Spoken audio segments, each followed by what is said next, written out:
So tonight we've got me, Greg Martz with GM Development, Dave Roth with Kripe, who's our design team, and we also have Pat with Meyer Najum, which is on the construction team, and then you can also see many members of the police department, and any of us are happy to answer questions that you have for us.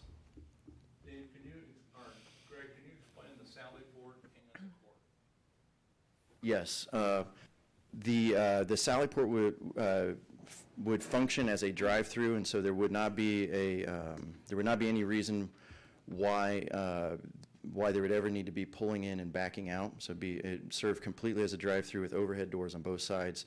Additionally, and probably most importantly, is the design would allow for secure transfer of any prisoner from the Sally Port into either a holding cell or an interview room. So that's obviously a very important function of the design. And then, Mayor, what was your second question? And the city court, this would be a two-story building, and so it would the way it would function is that again, and this is still somewhat preliminary, but we know that all these pieces fit within this square footage. That you would enter in, and there'd be an elevator, and that elevator would then open immediately to the court on the second floor. So it'd be full ADA functionality, of course.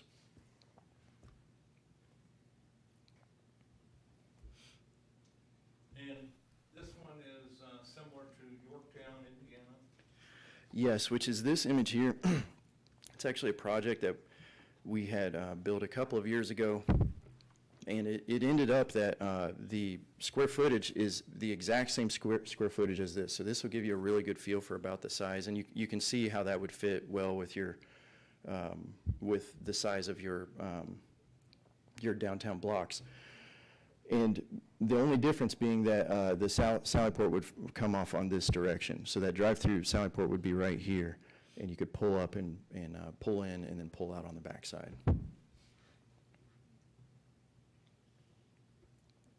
And again, we'll work with you all on if it looks exactly like this or not. That's why we wanted to show you some other images, just to show you could use the same square footage, but bring different looks as you would like.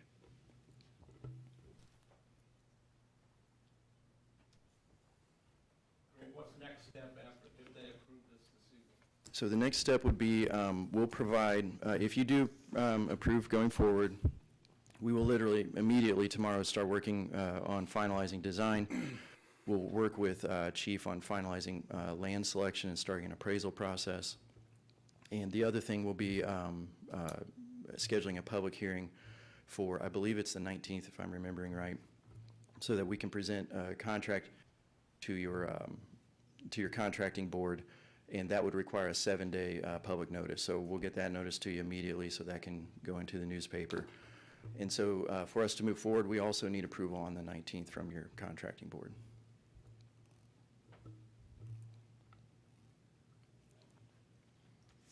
Council, do you have any questions or comments, any concerns? Can we ask any questions to the committee or just this? Okay. So I just want to make sure from those of you on the committee that we're not putting the cart before the horse. So what about land? What about, like, I'd like to hear kind of just what our options are there. And before they start, pulling the trigger on designing stuff, like, I would feel better about, knowing more about the land selection. I agree, and I was maybe hoping that maybe the chief could at least give us some guideway in there. Yeah. Or maybe tell us to just hold our breath for a little while, I don't know. Yeah, why don't you just hang on a little bit longer? Okay.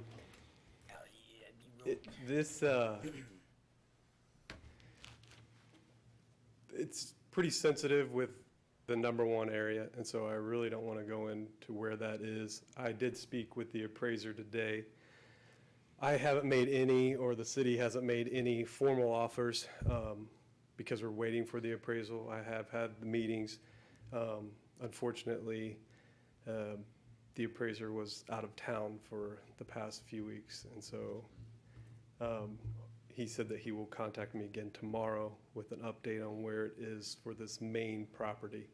There are a couple other locations, but I'm really, really focused into one, and I have had very good conversations with the owner of that property, and I really don't want to break that trust.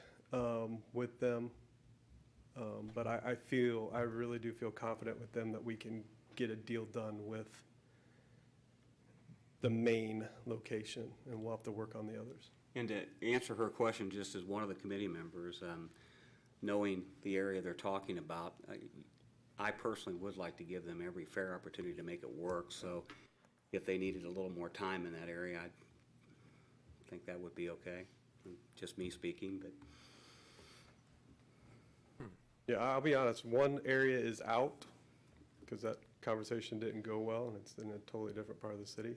But it was number 2 or 3 or 4 or 5, and number 1 is still there, so I'd prefer to, we're working on it, and hopefully I'll know something soon. And as soon as I do, I will tell the committee that we have a wink and a nod handshake ready to go on it, so. Do you have a time, just an estimated time frame that you might know? I can tell you what I was told on May 24th when we signed the agreement to get the appraisal, that it would take 4 to 6 weeks, and we're at 6 weeks now. So I'm hoping by the end of next week, end Sure. of next week maybe. And the property that you are really interested in, that particular model and all that will go there perfectly, no issues? Yeah, this is based off of Okay. that area. Okay, and do we have a backup in case the number 1 option doesn't come through, or? We do, but Okay. I'm focused on number 1. I'm positive thinking. Right, Just asking. yep. Okay. There is a plan B if that, if we're unable to reach a consensus or an agreement with the property owner, we could initiate a legal process. We don't want to do that. We've been working with these folks for a while, but there is a legal process where we could take the property. But we're not there yet. No, not even close. Just- I'm just saying that would Right. be, that's the last resort if we decide to build at that location. But we've had good conversations with people. None of them have shut the door in my face. Okay. They've all said let the appraisal process play out, make the offers, and we'll see where it goes. Awesome. And do we have any, and I haven't heard, but do we have any plans on what the old building would be used for, what you're going to do with what's there? Or? Yeah, we've discussed it a little bit. We haven't finalized that yet either because of some of the issues with the property. Yeah. Obviously, we're trying not to pour more money into it, but Sure. I will tell you the back building has to stay as some sort of police function, so we've been talking as a group on what we could use that for and still utilize that, because That's it's good. still a secure area, so. Okay. Chief, knowing that land could alter the budget $1 or $2, hopefully not a lot, but is there anything that the department has wanted that within this building that is kind of because of budgetary, maybe not gonna make it, or do you wanna go that far until you kinda get all your dollars in a row? But and I'll give you an example, like range. Yeah, We're trying to be creative with the range, and where it would go and how we could still fit it into the budget, with the way construction costs have gone up, over the past few months. Just go to your local Lowe's or Menards and you'll see that prices have gone up. And so it's also affected us some, but we're getting creative with that. Nothing has been slashed that we haven't wanted from the beginning. It's just, we're gonna have to be very creative with maybe some other funding. And we've reached out to the RDC to see if they'd be willing to do some things. So we're trying to think outside the box and think creatively to make sure that it's what we need and what the citizens of Beech Grove need, so. I told Mr. Hurley, if I may say this, I said, you might be the first policeman that's ever thought outside of the box. So congratulations. I say that jokingly, but why I bring up that we don't build police stations every day. No. And I'm just hoping that the police department gets everything they need on this, at least within reason, Yeah, nothing's been cut. In fact, from the original to now, we've gone back and added back on to what we originally wanted. And so we were gonna give up a drive-through Sallyport and have it in the building. We've moved it back to where we want, just because it's just more functional for us and really what we need.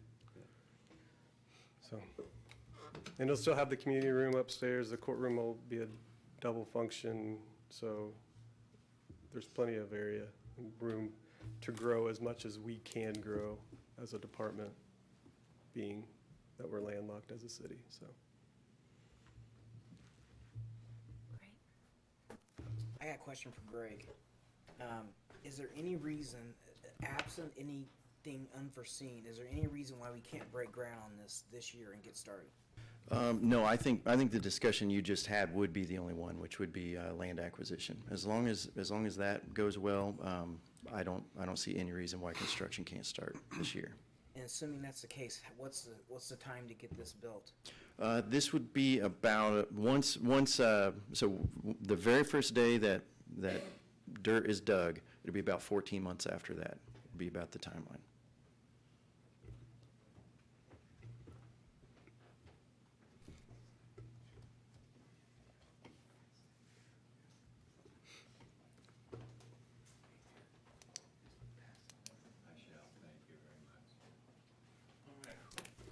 Any, council, any questions, concerns, before I ask for a motion? If not, I'll ask for a motion to continue the process and enter the design phase for a new police station. I'll make said motion. I'll second.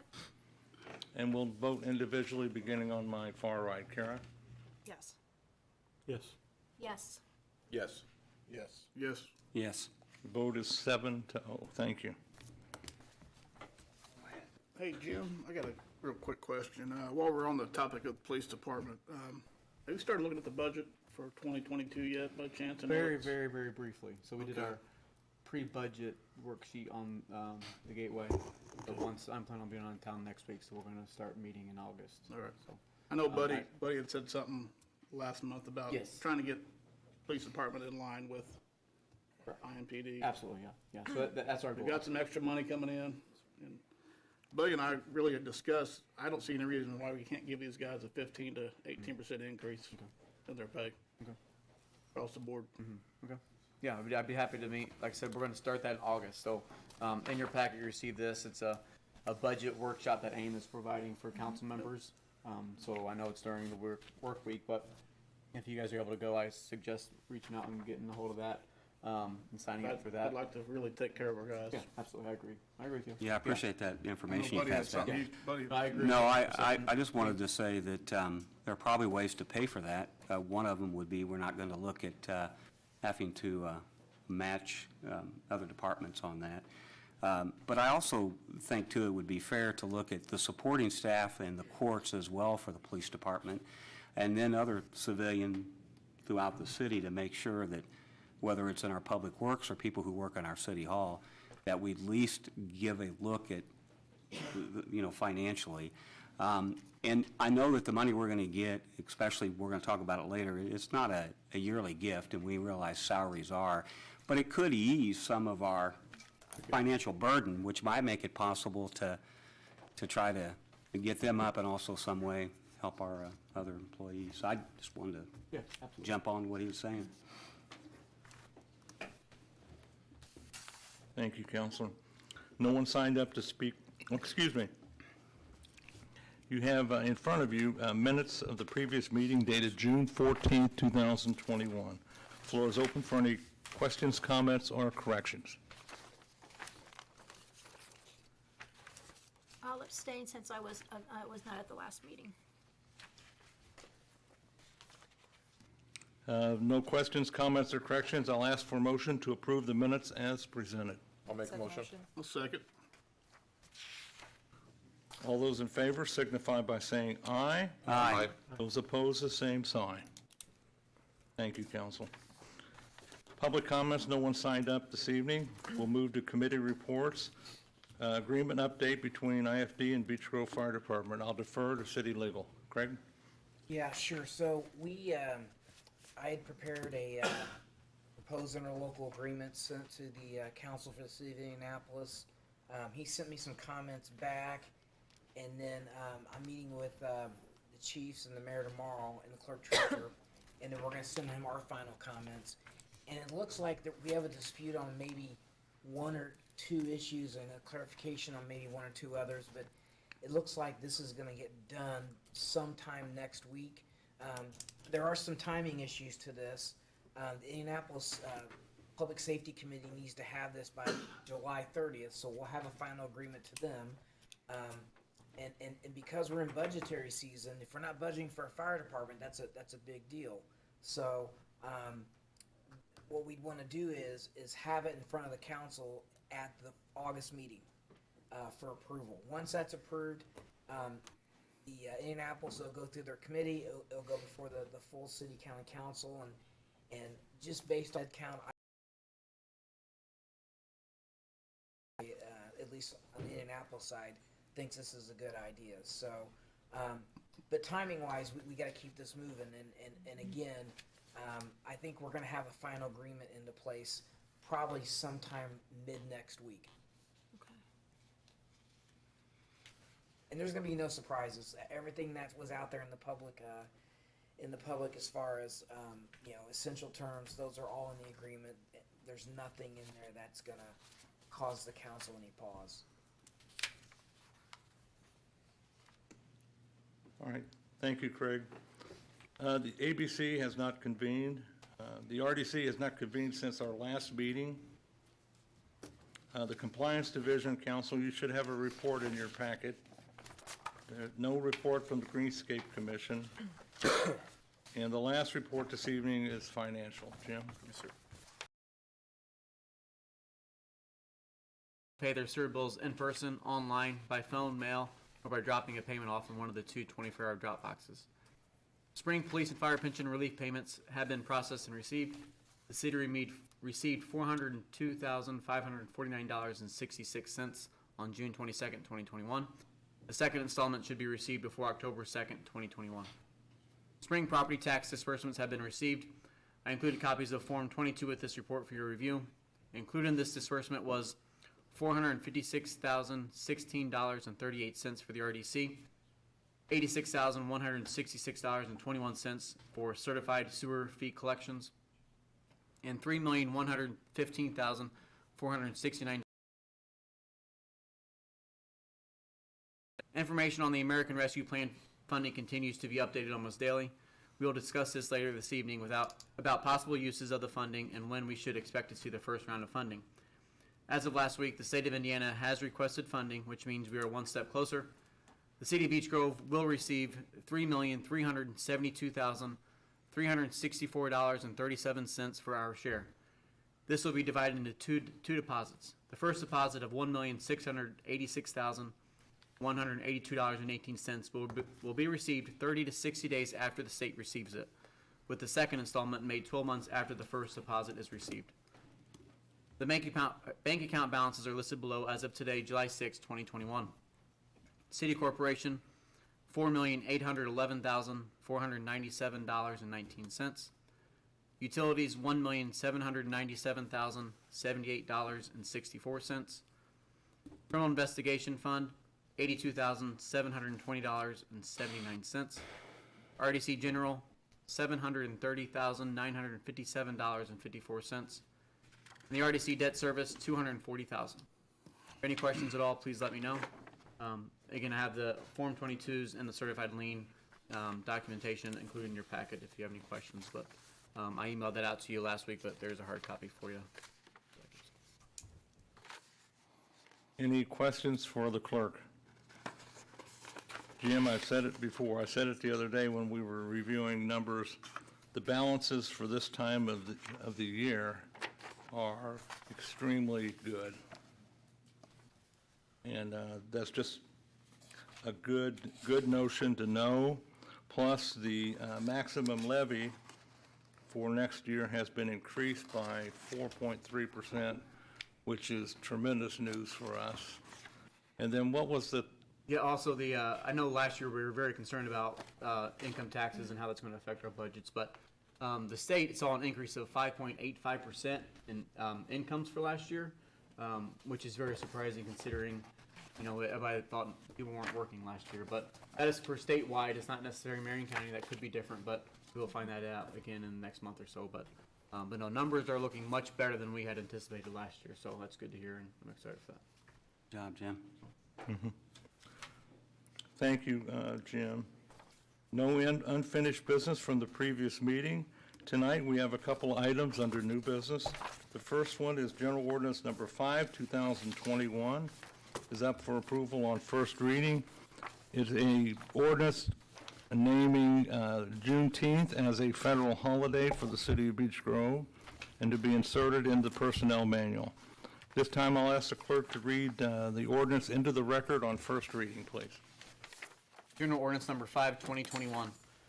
General Ordinance Number 5, 2021 is an ordinance that adds a new federal holiday to the City of Beech Grove's Personnel Manual. Whereas Congress recently passed legislation proclaiming Juneteenth as a national holiday, and whereas President Biden recently signed this legislation into law, and whereas June 19th of each year is now proclaimed Juneteenth holiday, and employees shall be afforded the same benefits for this holiday as they receive for other established holidays. Now therefore be it affirmed that the Common Council desires to amend the City of Beech Grove Personnel Manual to include Juneteenth as a recognized holiday in the City of Beech Grove. Now therefore be it further affirmed that the Common Council instructs that the following federal holiday be inserted into the City of Beech Grove Personnel Manual. Juneteenth holiday. Now therefore be it affirmed that this ordinance only applies to the above listed federal holiday. Now therefore be it further affirmed that the Common Council desires that employees are compensated in the same manner for this federal holiday as they are for all others.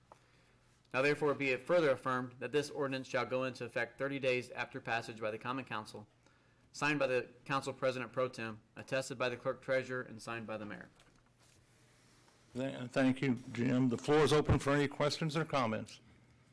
I'll make a motion on General Ordinance Number 5 on first reading, 2021. I'll second that.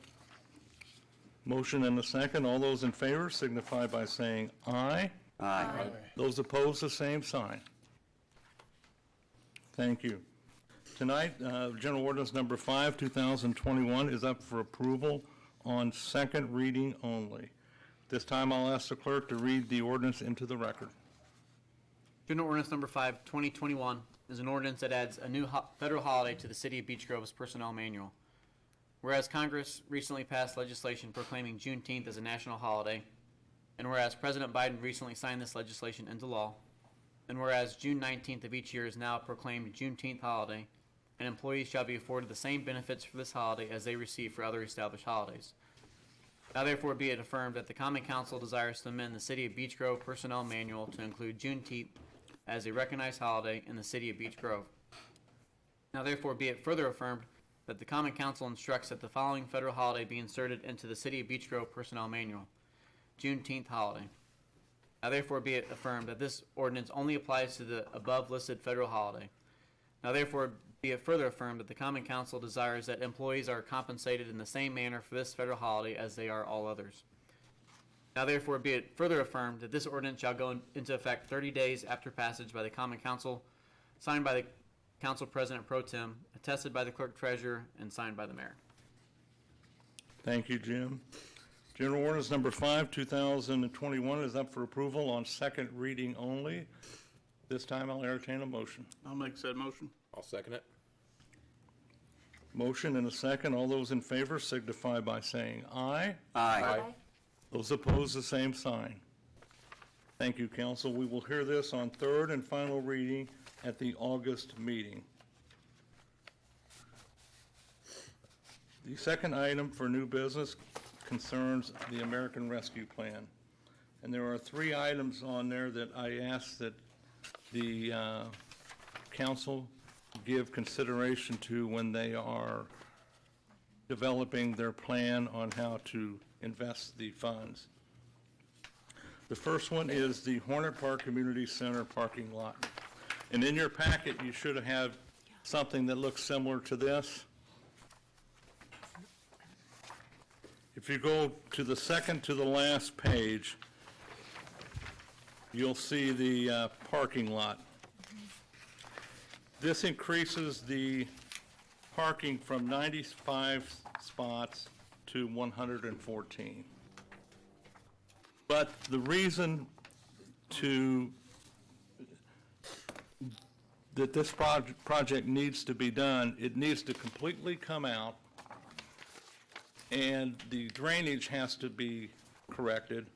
And let me pass out a picture that better defines what I'm trying to talk about.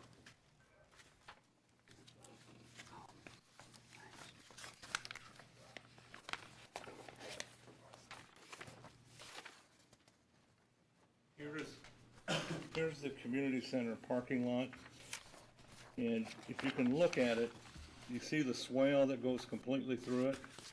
It's an underground, kind of like an underground creek, and it keeps allowing stormwater, groundwater, to come up through the asphalt.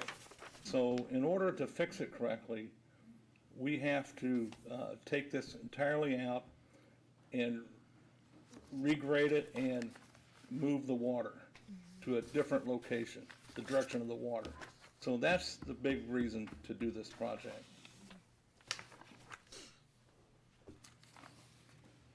If you look on there, you see the swale in the parking lot? That's continually running, and the water's coming up out of the ground. And if you drive over there, you'll see it when you go over there and look at it. I mean, it's completely through the parking lot. So it all has to come out. And to fix it is to redirect the water east of the or west of the property.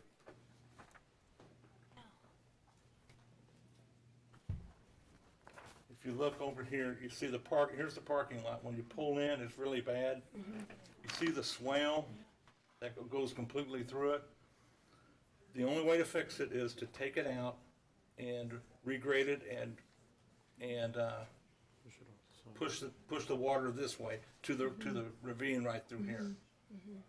Very good. So,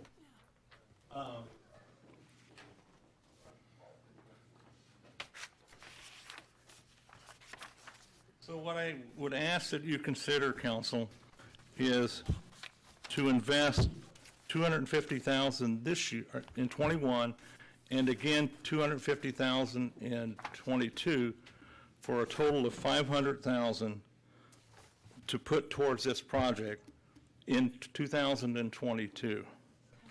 This, if you go to the very last page, this is the engineer's estimate on what this is going to cost to fix. It's going to cost approximately $700,000 to fix this drainage problem. Some of the funds can come from the stormwater utility that we currently have, but the added funds will go a long way to correcting this problem. And if anybody ever drives over there, when you pull in, you can immediately see the problem with the parking lot. So we need to correct it. And later on, when we close out, I'll talk to you about another problem that we have over there. We have a problem with the sanitary sewer line that leaves the building. It's failed, and there's a picture of it in your packet, and I'll get with you towards the end of the meeting. Those lines happen to run under that parking lot as well. So we're going to have to fix that sooner than later. But that will be handled through the sewage works utility. So this is one that I recommend that you set aside money for to make this correction and improvement. So Do we just, know how much we're getting yet, or still waiting? yes. Jim? Yeah, the numbers I just gave in the financial report. Right there, the times two, the 3. Okay. So the total, 3.372. We'll get half of it this year, the next Wow. half, 12 months from the first deposit. So the state has asked for a payment from the federal government, so once they do it, then they're opening it up to the municipalities. We have 30 to 60 days from there to get our first half of our share. Wow. And that has to be spent by the end of 2024. And Sewer and broadband and stormwater are the main areas of focus that the federal government sees this money being spent. There's other areas that we can talk about, but those are the two main infrastructure areas that they show. They've really condensed it down to where there's only a handful of things that this money can be spent on. And you can't, I told you at the last meeting, the first thing I want to do was sock it away. Well, you can't do that. You can't. You got to spend it. Well, what do you spend it on? Drainage, stormwater drainage, sanitary sewer, broadband, and there's a couple other things. But this is an item that I ask that you give consideration to. The next, number 2, would be sanitary sewer manhole rehabilitation. As part of the spending plan concerning the American Rescue Plan, I would like your approval to proceed to include sanitary sewer manhole rehabilitation as part of the investments we can make to improve our sanitary sewer system. We currently have approximately 500 manholes throughout Beech Grove, and I would like to invest $250,000 in 2021 and another $250,000 in 2022 to make improvements to manholes. This would not include any other additional funding we may receive by applying for grants. Under the rules of the ARP, upgrading sanitary sewer systems is permitted. So I ask that the committee considers in letting us invest in sanitary sewers, continue to invest in sanitary sewers, and do manhole rehab.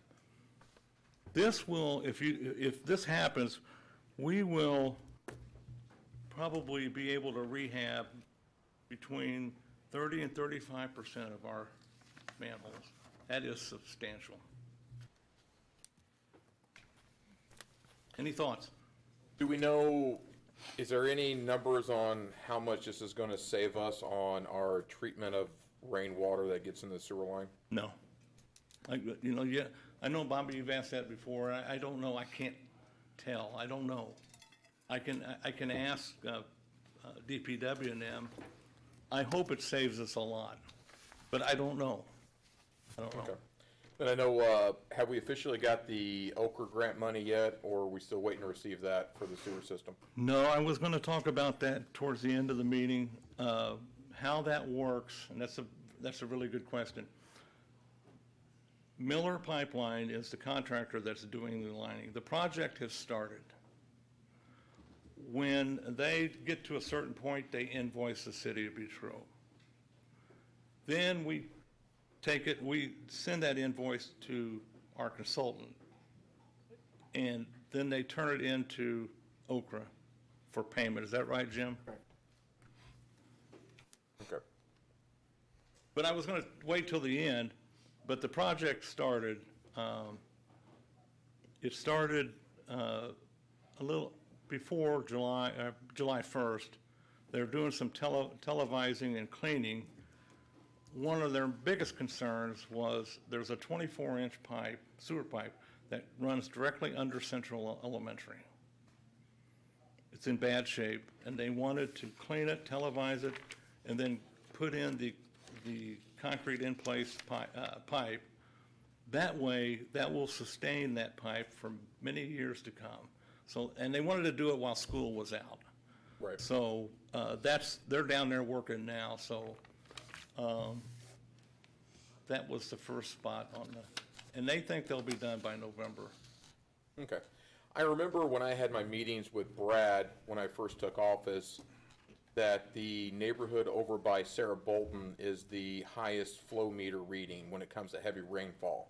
That's where they're predicting most of the rainwater is coming into the sewer line, is over in that old neighborhood by Sarah Bolton Park.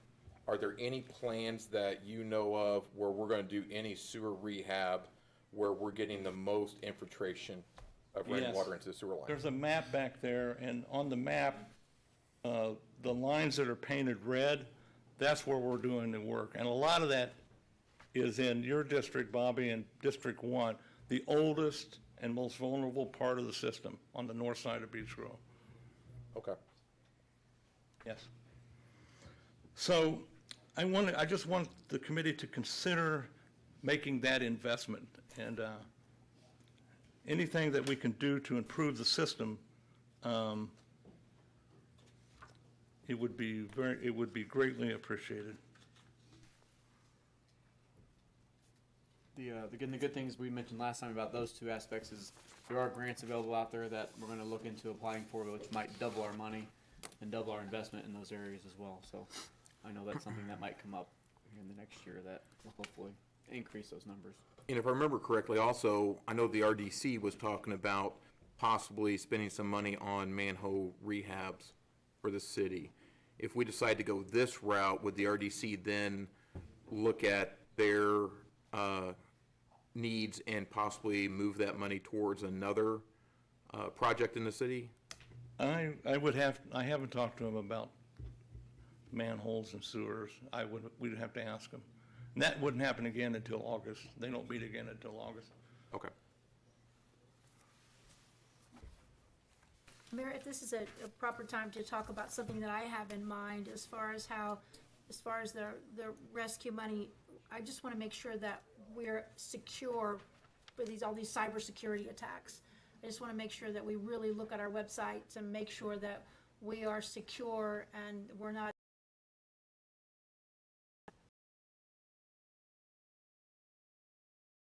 for a lot of money. The clerk and I had a meeting with our liability carrier, and we talked about that. It just, well, I guess all municipalities are sitting ducks, They are. you know. They So find we your got to do weakness. whatever we can to prevent it. So it's a good point. The last thing, council, I'm sorry, is essential employee stipend. Early on in the pandemic, May, April, we come up with who's an essential employee in the city.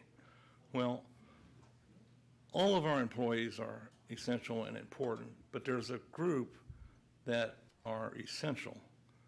So we declared that an essential employee in the city of Beech Grove is a police officer, a firefighter, a civilian paramedic, and employees of the Department of Public Works.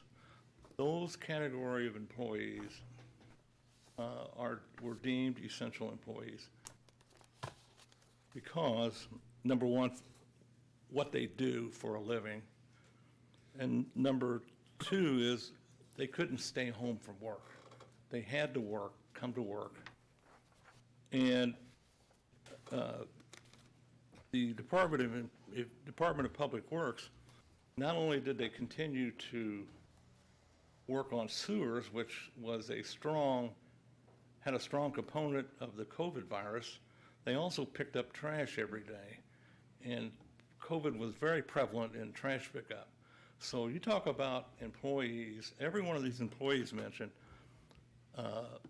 had a risk to get COVID. So thankfully, everybody turned out all right.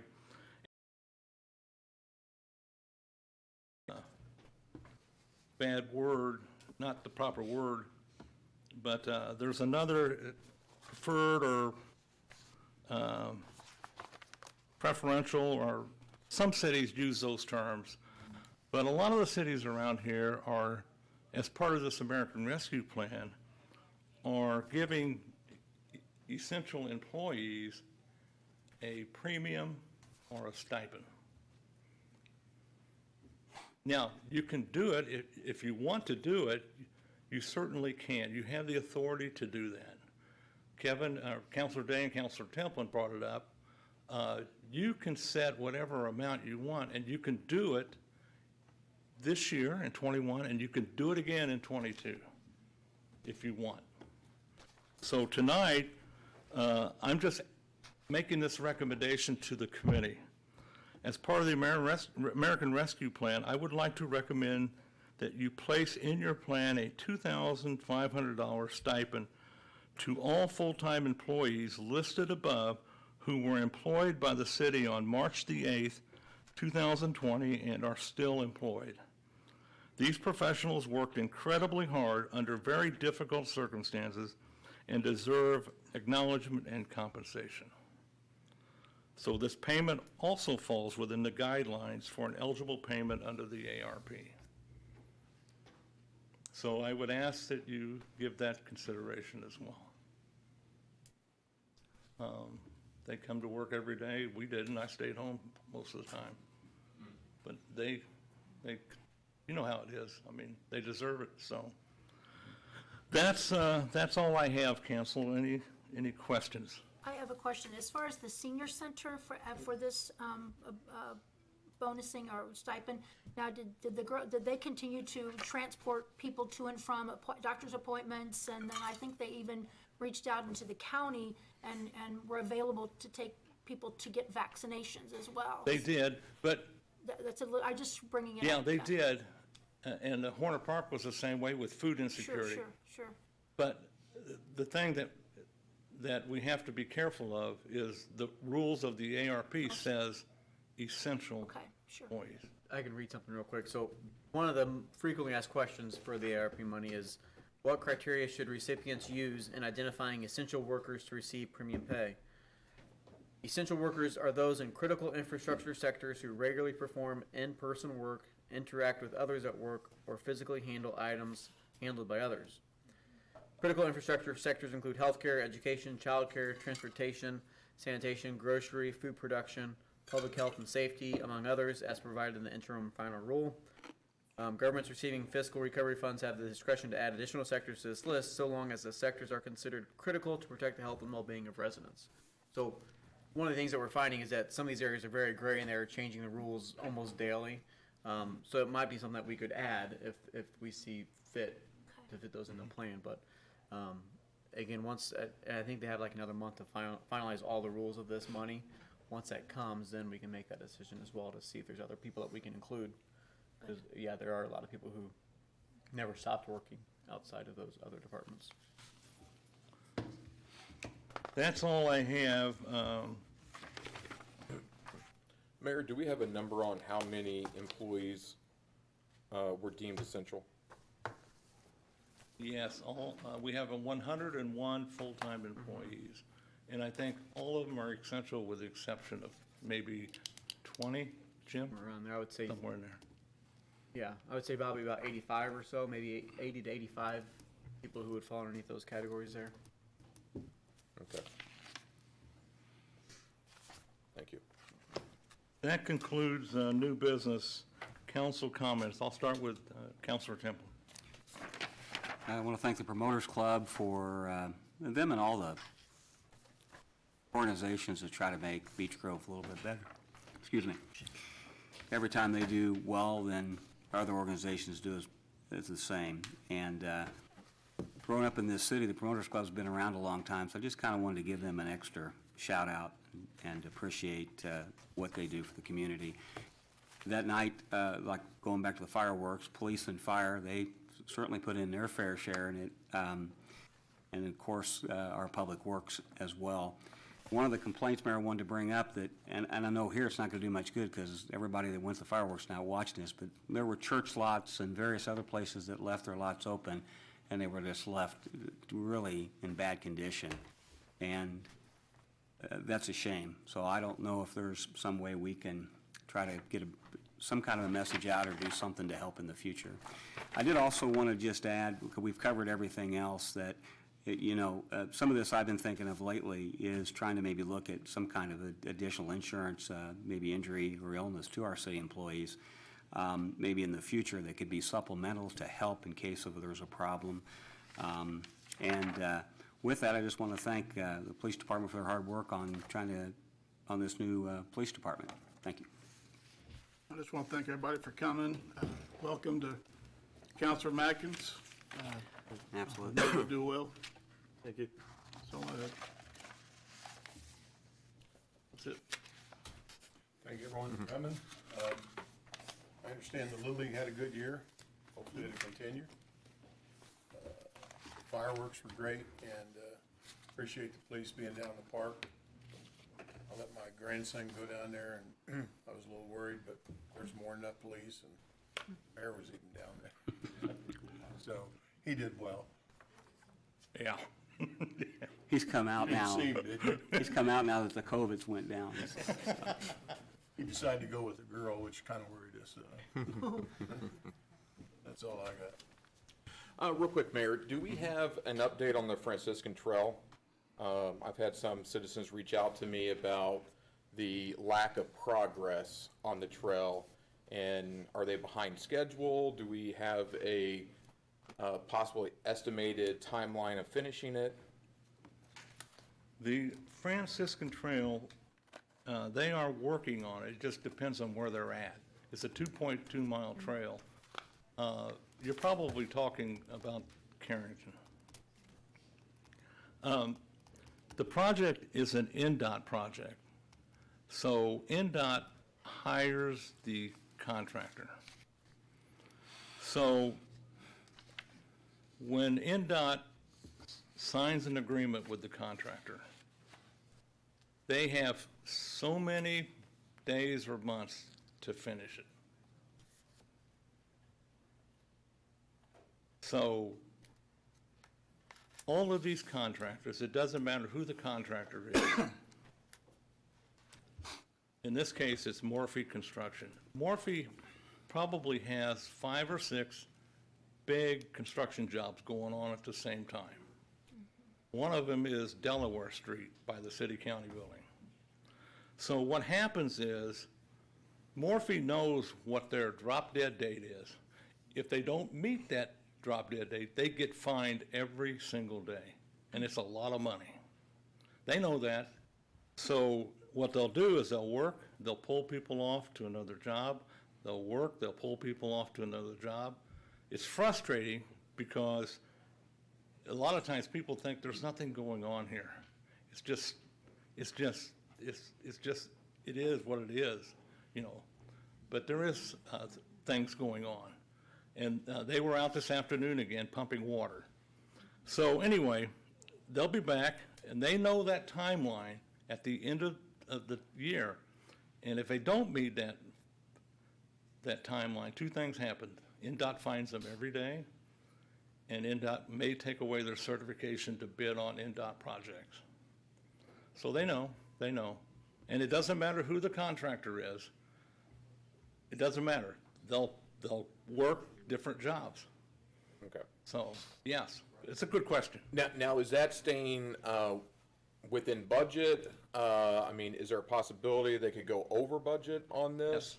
But, Because I just know that the longer it's dragged out, the more expensive building materials cost, and materials going to cost more to complete a project. So I just don't want them to drag it out to where it's going to end up they're going to end up going over budget because it wasn't completed. if they do, they have to make that up. When NDOT awards the bid, okay, whatever it was, we pay our match, which we did, and then the city steps away from it. We have no other say in the construction of the trail. It's controlled strictly by NDOT. They have to play by NDOT's rules, and if it's not right, NDOT's not going to sign off on it. NDOT's down there quite a bit, seeing what's going on. Plus, there's inspectors as part of the project that monitor things every day. So every time there's no activity, it's documented. It's documented. So they can't come back and say at the end of when the time's up that we ran out of time. No. The area engineer, Sonny, he's not going to allow that. Okay. Is there a way possibly at the next council meeting if we could invite somebody who's working on the Franciscan Trail to come to the meeting to give us an update on it and also stand before the council in case we have questions to ask them? Because I've had several citizens reach out to me. It wasn't just one, because they were concerned about like the lack of progress, or it seemed like they hit it hot and heavy to start with. They started grading the ground, they started clearing it, started getting the rough trail in, and then it stopped for a long time. Actually, Bobby, in my opinion, it was reversed. when the project first started, I thought they got off to a terrible start. They weren't communicating with anybody, but now it changed, turned around. They're just busy, and people get mad because they don't see, they see trucks parked there or equipment parked there, and nothing's going on. But, yeah, I'm not sure who the right person would be. If it would be the inspector, I'm not sure. Yes, certainly we could bring somebody in front of the council. Yeah, that'd be great, because I'm pretty sure some citizens would like to come in here and ask some questions, just so that they know what, I know there's been question about lighting on the trail and some other stuff, just to reassure them on like what's going in and have an estimated when the drop-down date is, so that we all know, okay, it should be completed by this date. Yeah, there's no, yes, Kev? Isn't that supposed to be completed by November of 2022? Isn't that the completion date? That's a little far off. I'm not sure who put that out there. There's no lighting on the trail. And there's no call boxes on the trail to call for help. Their reasoning is that everybody's got a cell phone. And the lighting is not going to be put on there because they don't want to attract people to the trail when it's dark.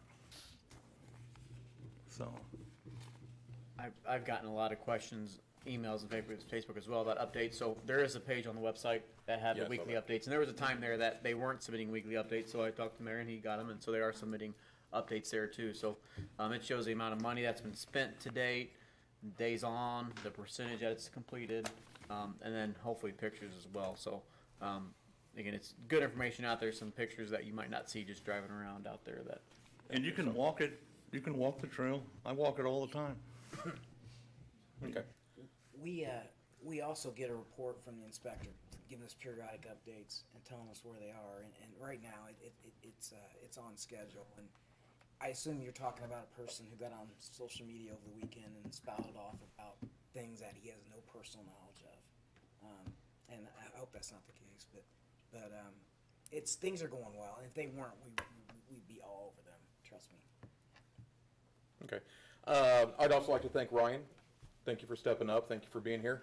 I think we'll do good things for the rest of our term. Hopefully we can get the city in a good place by the time our term is up. And if we choose to run again or not choose to run again, at least we'll leave it in a better place for whoever takes over government once we're done.